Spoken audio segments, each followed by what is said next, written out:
I was an accidental child, so my parents beat and never loved me. I ran away. Now 8 years later, they want to reconnect. English is not my first language, and I'm sorry if there are any mistakes.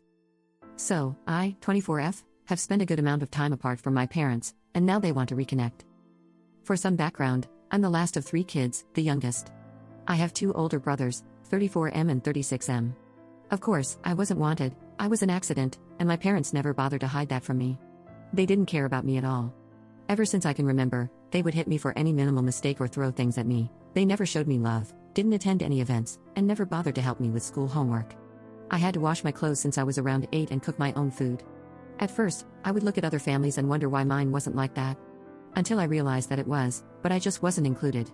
When I was 12, I realized I had to leave. I found my first job, working 3 hours a day delivering newspapers, and I began to save that money to buy the things I really needed.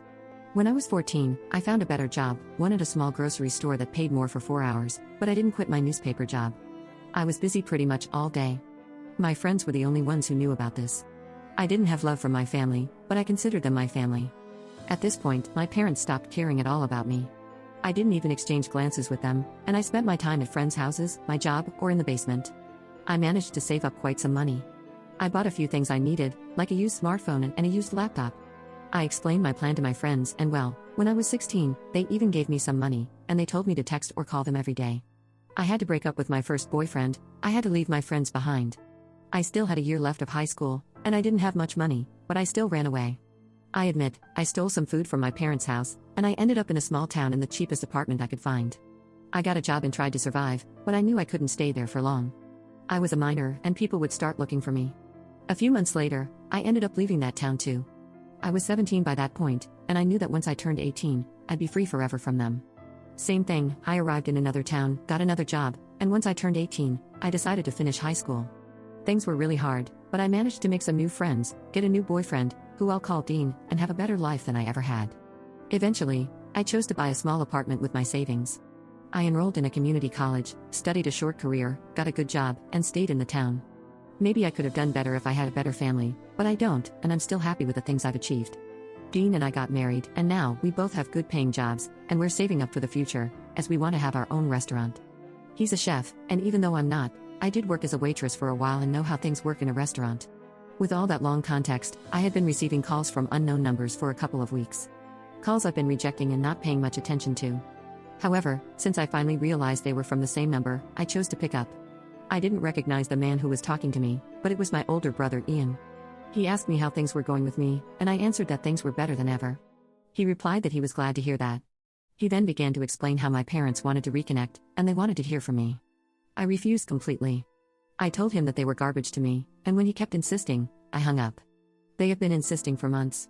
I blocked multiple phone numbers, Instagram accounts, Twitter accounts, and emails. But it's just not enough, they keep insisting. I put my accounts on private, but the phone calls kept coming. I ended up changing my number, and I haven't received anything since then. But my friends from home are now telling me that they're bombarding their phones with calls and texts. I know this could be over if I agree to have a meeting with them, but I just don't want to. It's a closed stage of my life. Update 1. Well, a lot happened a week after I posted here. I ended up calling my older brother, Ian, and I agreed to a meeting with him at a restaurant in my town. I went with my husband, Dean, and my best friend, Anna. To my surprise, he didn't bring the parents. We talked, and he asked why I didn't want to meet my parents. After he insisted, I ended up confessing everything.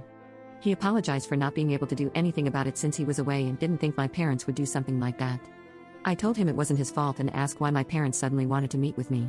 He responded that he talked with them, and they just said that they wanted their baby girl back.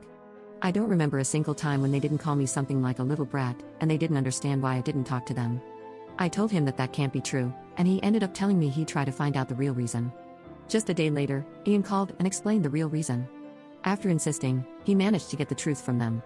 They were in a hard spot financially, and they needed a lot of money. I don't know why, but they believed that I would give it to them. Ian told me he was really offended by this, and he said he would be cutting them off for good because now he's seeing who they really are. He asked me for us to keep in contact, and I agreed. I chose to unblock my parents to send them a voicemail. I basically laughed at them for believing that I would give them money. I told them how awful parents they were, and I sent them an ironic good luck with their debts and their lives. I advised them not to mess things up with the only kid they have left, and that they will probably grow old alone and everyone will find out how awful they are. I blocked them again, and all I know is that they listened to it, and they were really angry.